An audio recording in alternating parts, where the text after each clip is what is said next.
రఘురామ్ రాజన్ ఏం మాట్లాడతాడంటే ఇగో గిసుంటోళ్ళ గురించి మాట్లాడుకునేటప్పుడు మనం చాలా విజిల్గా ఉండాలి.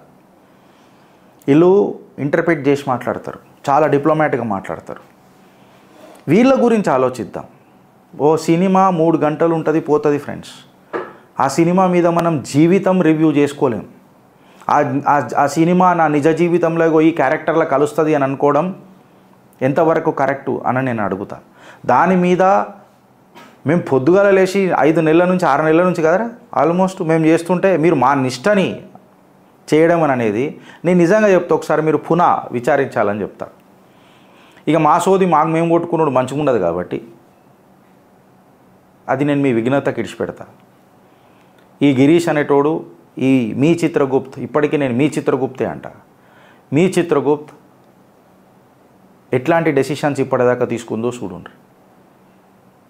అగర్ మేము డబ్బులే తీసుకునేది ఉంటే ఫారెస్ట్ డిపార్ట్మెంట్ ఇంత గానం రాకపోతుండే. అది నేను పేపర్లలో వస్తాయి, ఇప్పుడు మీకు చూపిస్తా. నిజంగా మేము చేసిన కథలు ఏడదాకా పోయినాయి, ఏమైనాయి మీకే ఇలా సాక్ష్యాలు చూపించి మాట్లాడతా. It is a day for us to reunion together. మళ్ళొక్కసారి పునః మనందరం గట్టికి కావాల్సిన రోజు వచ్చిందని చెప్తున్నా. ఎలక్షన్ల దాకా ఒక ఘట్టం, ఎలక్షన్ల తర్వాత ఇంకో ఘట్టం అని అన్నా. ఈడికేని చిత్రగుప్తు భానుడు కంటే ఎక్కువ భగ్గుమంటది అని చెప్పి మీకు మాట ఇచ్చిన. నేను నా మాట మీద నిలబడతా, మీరు మీ మాట మీద నిలబడతారా అన్నది ఇలా ప్రశ్న. ఒక నరేటివ్ వచ్చినప్పుడు అందులో అన్ని రకాల మనుషులు వస్తారు ఫ్రెండ్స్. ఒక బ్యాంకర్ రావచ్చు, ఒక ఆర్బీఐ గవర్నర్ రావచ్చు, ఒక రాజకీయ నాయకుడు రావచ్చు, ఒక ఫిల్మ్ యాక్టర్ రావచ్చు, ఎవరైనా రావచ్చు. నేను వీళ్ళ పక్కన మాత్రం మాట్లాడేటప్పుడు నేను నా interest only and only Bharat. Girish ఇప్పుడు అందులో భారత్ ఏముండే అని అంటే సోషల్ మీడియాలో బాగా ట్రెండ్ అయింది. సోషల్ మీడియాలో బాగా ట్రెండ్ అయినప్పుడు నేను ఆ 2 కుటుంబాలు తీసుకొని మాట్లాడిన. ఫ్యాన్స్ బూతులు తిట్టుకుంటున్నారు. అందులో కొంతమంది నా ఎక్స్టెండెడ్ ఫ్యామిలీ, నా ఫ్రెండ్స్ కూడా ఉన్నారు. ఏమరా మీ జీవితం గిట్లా తిట్టుకుంటున్నారు అని చెప్పి మాట్లాడిన.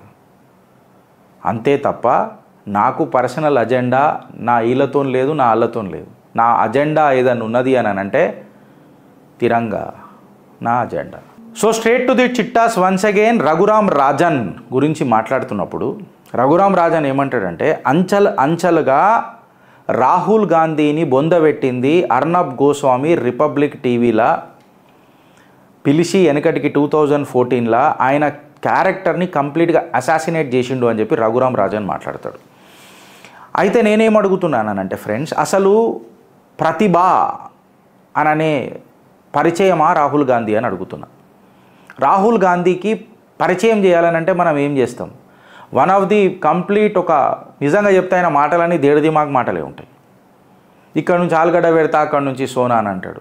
ఇగో ఇప్పుడు ఎవరు గెలుస్తారు ఎలక్షన్లో అని అంటే మోదీ जीत रहा है और मैं बार बार मैं कह रहा हूँ और ये मज़ा जो है मैं हर किसी को देना चाहता हूँ. क्या मज़ा भाई? कौन सी मज़ा? What is the empowerment that you are speaking with? ఏ ఎంపవర్మెంట్ గురించి నువ్వు మాట్లాడుతున్నావు? గా ఎంపవర్మెంటా? మీ నాయనమ్మ చచ్చిపోయిందని చెప్పి ఊచకూత కోసినరు సిక్కులని అందరినీ. గా ఎంపవర్మెంట్ మాట్లాడుతున్నావా? దిన్ దహాడే కెమెరా ముంగట ఒప్పుకున్నావు. గుజరాత్ రైట్స్లో మోదీని తప్పుపట్టినప్పుడు అర్నబ్ గోస్వామి మళ్ళీ సిక్కులను మీరు చంపిరు కదా, అది తప్పే కదా కొంతమంది కాంగ్రెస్ నాయకులని అంటే ఆనాడు కెమెరా సాక్షిగా నువ్వు ఒప్పుకున్నావు. ఇప్పటికీ కోర్టులు కూడా ఆయన నిజాయితీ పరుడు, ఆయనకు ఈ కేసులకు సంబంధం లేదు అని చెప్పినా ఆ మచ్చ మాత్రం ఏషియన్ పెయింట్ వేసినట్టు పాడుతున్నారు మీరు మోదీ మీద. కోర్టులు చెప్పినాక కూడా మీ కక్ష తీరలేదు అని అంటే మీరు మనుషులా ప్రేతాత్మలా అని అడుగుతున్నా. నేను అదే ప్రతిసారి చెప్తా కదా ఫ్రెండ్స్, మీరు మనుషులను ద్వేషించేది పోయి దేశాన్ని ద్వేషించేదాకా ఎదిగిపోయినారు. ఏం చేసిండు మోదీ, ఏం చేసిండు. ఎన్నిసార్లు అభివృద్ధి పరిచయం చేయలే నేను ఈ ఛానల్లో. నా ఫస్ట్ మేమైతే 3 నెలలు కంప్లీట్గా అభివృద్ధి తీసుకొచ్చినాం. Right from the stock market నుంచి, రైట్ ఫ్రమ్ ది ఇన్ఫ్రాస్ట్రక్చర్ నుంచి, లాజిస్టిక్స్ నుంచి, పోర్ట్స్ నుంచి, డ్రై పోర్ట్స్ నుంచి, ఎక్స్పోర్ట్స్ నుంచి, ఇంపోర్ట్స్ ఎంత తక్కువ చేసినాము, డిఫెన్స్లో ఎంత పెరిగినాము, కంప్లీట్ పిక్చర్ అప్పచెప్పినాం. రాహుల్ గాంధీ తన స్పీచ్లలో ఏదైనా పెట్టిండా? ఇప్పటికీ మోదీ 80 మీడియా ఇంటర్వ్యూలు అటెండ్ చేసిండు నాకు తెలిసి ఈ ఎలక్షన్ టైంలోనే. మోర్ దెన్ 75 or 80, నాకు తెలిసి 80 అనే అనుకుంటే ఇఫ్ ఐఎమ్ నాట్ రాంగ్. అది పట్టుకొని అగో చూడు మతతత్వ విద్వేషాలు రెచ్చగొడుతున్నాడు మోడీ. మళ్ళీ మీ మేనిఫెస్టో తీసుకొచ్చినప్పుడు మతతత్వం లేదా? నాకు మొన్న ఒక ఫోన్ వస్తుంది ఫ్రెండ్స్, దానికి మీరు చెప్పుండ్రి నేనేం సమాధానం ఇవ్వాలా. ఒకళ్ళు ఫోన్ చేసి నేనేదో నా పనులలో నేనున్నా అన్న చాయ్ తాగినవా అని అంటే, అది గిది మాట్లాడడానికి ఫోన్ చేసినావు రాబాయ్ నువ్వు అని అన్న. గిది మాట్లాడడానికి నువ్వు ఫోన్ చేసినావు, సరే ప్రేమ, ఓకే ఫైన్. నెక్స్ట్ క్వశ్చన్ ఏముంటుందో నాకు తెలిసి ఇట్లాంటి వాళ్ళది. నా పక్కకున్న మనిషికి చెప్తూనే ఉన్నా, చూడు ఇప్పుడు ఏ టాపిక్లో దిగుతాడు చూడు మనోడు అని అన్న. అదే టాపిక్లోకి దిగిండు. నాతో ఏమంటాడంటే, అన్న మైనారిటీలు దేశంలో బతకొద్దా అన్న అని అంటాడు. నేనేమన్నా మళ్ళా హిందువులను మీరు బతకనియరా అన్నా అని అన్న. మళ్ళీ కాశ్మీరీ జెనోసైడ్ మర్చిపోయినవి ఎందుకన్నా అని అన్న. అంటే వీళ్ళు విషబీజాలు మాట్లాడితే అది సంసారం మనం యాక్సెప్ట్ చేయాలా. అదే మనం డిమానిటైజేషన్ గురించి మాట్లాడతారు. కాకా నీకు ఏం తెలుసురా బై డిమానిటైజేషన్ గురించి నాకు చెప్పు. ఐక్యా లైన్లో నిలబడేటోడు, డిమానిటైజేషన్ బ్యాంక్లో నిలబడేటోడు, అది ఇద్దరిని కంపేర్ చేసి అగో లైన్లో తీసుకొచ్చి ప్రభుత్వాలు మా జిందగీలు ఎట్లా రోడ్డు మీకు తీసుకొచ్చినాయి అని అంటారు. మళ్ళీ ఐక్యా లైన్లో నిలబడ్డోడే కదా లొల్లి పెట్టినోడు ఆనాడు. మళ్ళీ ఐక్యా లైన్లో ఆడ ఎందుకు నిలబడ్డాడు అని అడుగుతా నేను. నీ సౌఖ్యానికి ఏదైనా సుఖమవుతుంది, దేశానికి మాత్రం ఒక డెసిషన్ తీసుకున్నప్పుడు ఒక షిట్ ఇట్లా ఏమంటారు ఒక డిగ్రీ ఎండ నీ స్కిన్ మీద పడితే నీకు యాసిడ్ పోసినట్టు అవుతుంది. ఎట్లా అవుతుంది బ్రదర్? డిమానిటైజేషన్ వల్ల ఎవరు నష్టపోయారు బ్రదర్? నేనేం నష్టపోలేదే, నాకేం కాలేదే. నాకు తెలిసి ఇక్కడ కూర్చున్నోళ్ళకు కూడా ఎవరు కాలేదే, నా ఫ్రెండ్స్కి కూడా ఏం కాలేదే, నాతో తిరిగేటోళ్ళకు కూడా నాకేం కాలేదే, నేనేం చూడలేదే. మేధావులు దాని మీద మాట్లాడిండ్రు, డిమానిటైజేషన్ మాట్లాడతారు. దాని తర్వాత మోదీ గారు గెలిచారు కదా, మళ్ళీ డిమానిటైజేషన్ చేసినాక గెలిచాడు కదా, కేసీఆర్ అన్న మాటలే చెప్తున్నా. ప్రజలు దానికి సమర్థించారు కదా. ఇవాళ డిమానిటైజేషన్ సంవత్సరానికి ఒకసారి చేసినా కానీ ఏం పెద్ద ఫరక్ పడదురా నాయన, మీకు అర్థం చేసుకోండి. డిజిటల్ పేమెంట్స్లలో దేశం ఎక్కడ ముంగడికి పోయిందో ఒకసారి మీరు అర్థం చేసుకోండి. దీనివల్ల ఎంత ఫేక్ కరెన్సీని మనం అరికడుతున్నామో పాకిస్తాన్, లేకపోతే వాళ్ళ బతుకులంతా మన మీద ఉంటుండే.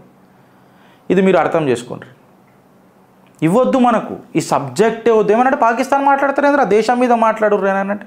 పాకిస్తాన్ని ప్రేమిస్తానన్నదే మీరు కదరా భయ్. ఇప్పుడు చూడు రఘురామ్ రాజన్ని రాహుల్ గాంధీని లేపుతున్నాడు అంటే ఈ రఘురామ్ రాజన్ ఎంత దేడిదిమాక అని అర్థం చేసుకోవాలి. చెప్పురు ఇక మీరు. రాహుల్ గాంధీ కంటే ఖతర్నాకా కాదా ఈ రఘురామ్ రాజన్? మీరు అర్థం చేసుకోండి friends. Priority is our nation. Okay, నేను మనిషినే, మనము మనుషులమే, తప్పులు అయితే కావని అంటలేను. బట్ ఆ తప్పులను మనము దేశాన్ని విడగొట్టే చర్యల దాకా తీసుకోదాం అని అంటున్నా. అదా మీరు చేసే పని అన్నట్టు అడుగుతున్నా. ఇదే థాట్ ఇక్కడ నుంచి మనం కంటిన్యూ చేసి ముంగటికి పోతే మన దారు చోర్ గుంగురు సేట్ కేజ్రీవాల్ వస్తాడు. ఈయన మీద ఒక్కడు మాట్లాడాడు, నాకు ఒక్క ఫోన్ రాదు. ఎందుకు రాదురా భయ్? బీజేపీ సోషల్ మీడియా యాక్టివేట్ అయిపోయిందని అనంట. మేము రోజు మాట్లాడుతుంటే మా మీద ఒకడు మాట్లాడతాడు, బీజేపీ సోషల్ మీడియా యాక్టివేట్ ఎప్పుడు చచ్చిపోయిందిరా భయ్ చెప్పు నువ్వు? ఎప్పుడు చచ్చిపోయింది చెప్పు? యాక్టివేట్ ఏమైందిరా భయ్? ఇప్పుడు కాదురా నాయన, 2015-16 నుంచి చూడు. ఇది గిరీష్ ధారాబోని గాడు కనబడతాడు. దురదృష్టవశాత్తు నా పేజు ఫేస్బుక్ డిలీట్ అయింది. డిలీట్ అంటే హ్యాక్ చేసిండు ఒకడు ఎవడో. ఇప్పుడు అది ఆరిఫ్ మొహమ్మద్ ఖాన్ కేరళ గవర్నర్ పేరు మీద నడుస్తుంది నా పేజు. లింక్ పెట్టమంటే పెడతాం మీకు రేపు. ఫేస్బుక్కి కాదు, సైబర్ క్రైమ్కి అందరికీ కంప్లైంట్ ఇచ్చిన, మళ్ళీ ఎవడు యాక్షన్ తీసుకోలేదు. నీ డిమానిటైజేషన్ మీద మాత్రం నేను జవాబు చెప్పాలి. నా జిందగీలో గెలికిర్రు నన్ను ఫ్యాక్ చేసి. ఎలక్షన్ల ముందు చేసిర్రు మొన్న. నేను ఎవరు అనాలి? కాంగ్రెస్ అనాలనా, బీఆర్ఎస్ అనాలనా, ఎవరు అనాలి? మళ్ళా నా వ్యక్తిగత జీవితంలో నన్ను గెలికిన వాళ్ళని మంచిగా మామ మంచిగా అయిందని ఇప్పుడు నాకు కామెంట్ పెడతారు. నేను కూడా మంచిగా అయిందిరా భయ్, మళ్ళీ మీకు మీ ప్రభుత్వాలు గెలవకపోతే నేను కూడా అంట. నేను ఈ షంప కొడితే ఈ షంప చూపించే రకం కాదురా రే. పాయింట్ ఇగో ఈడొస్తుంది. మనం అట్లు ఉండాలి, నీతి సూత్రాలు వలకకుర్రి. సూత్రాలు అనేవి నడవయి, డేటా నడుస్తుంది, సాక్ష్యాలు నడుస్తాయి. ఈ దారుచోరు మొన్నటిదాకా క్యాంపెయిన్ చేసిండా, మంచిగా ఎండ కమ్మగ పుల్లగా తినుకుంటే పని చేసిండా, గట్టిగా మాట్లాడిండా. అగో జైల్లోకి పోతే మళ్ళీ బక్కగా అయిపోతాడు, వెయిట్ లాస్ అవుతుందని అనంట. కానీ పెంచిండు కొవ్వు, ఇష్టం వచ్చిన జాగాలు ఏడేడైతే విరగొద్దాడ విరిగింది కొవ్వు, తగ్గుతుంది. అది మందికి అడమైన లిక్కర్ తాగిపించి పైసలు పోగేసుకున్నాడు చూడు, అవన్నీ తగ్గుతాయి. కోర్టులు బెయిల్ ఇయ్యలే, ఉల్టా హాత్ పచ్చకడ కొట్టింది కోర్టు. కోట్లు కూడా ఎట్లుంటాయనంటే ఒక మోకా ఇస్తాయి, వీడు మారతాడేమో అని చెప్పి ఒక మోకాలు ఇస్తాయి. మోకాల చౌకాలు కొడదామనంటే గడపార దించుతాయి. బెయిల్ రిజెక్ట్ అయింది, పోతాడు ఇప్పుడు తిహార్ జైలుకి. మేము ఇన్విటేషన్ ముందే పెట్టినాం. మేమేమని పెట్టినాం ఇన్విటేషన్లో? 1 జూన్ ఏమవుతుంది, మెహందీ ఫంక్షన్ ఉంటుందని చెప్పినాం. 2 జూన్ మనోడు బిదాయి అవుతాడు మళ్ళీ జైలుకి అని చెప్పినాం. వేణుస్వామి కంటే మంచిగా ఇస్తాం మేము ఆస్ట్రాలజీ. గ్రహాలు చూడకుండానే గ్రహచారం చెప్తాం ఆడది. మీరు అప్రమత్తంగా ఉండుర్రి అని అంట ఫ్రెండ్స్. మీరు ఓకే, మీకు ఏదైనా డిఫరెన్స్ ఆఫ్ ఒపీనియన్ ఉంటే చెప్పుండ్రి, నేను కాదని అంటలేను. నేను కూడా క్రిటిక్ ఏడదాకా తీసుకోవాలో ఆడదాకా తీసుకుంటా. నిజంగానే మాకు చైతన్యం కలిగించే టాపిక్ ఉందని అంటే నేను ప్రమాణ సాక్షిగా చెప్తున్నా, ఐఎమ్ ఏ క్విక్ లెర్నర్. అది దేశ హితంలో లేదా నా వ్యక్తిగత జీవితంలో కూడా పనికొస్తుంది అని అంటే నేను ఖచ్చితంగా తీసుకుంటా. కాకపోతే వాడు నా హీరో, నువ్వు వాడిని ఏమనొద్దు అని అంటే మాత్రం నడవదు. ఇక అది నడవదు. నేను ఎవరిని ఐడియలైజ్ చేయ. దేశాన్ని ప్రేమించే దేశభక్తులను తప్ప ఇంకెవరిన nationalistic agenda. We're not a journalist అని చెప్పిన ప్రతిసారి.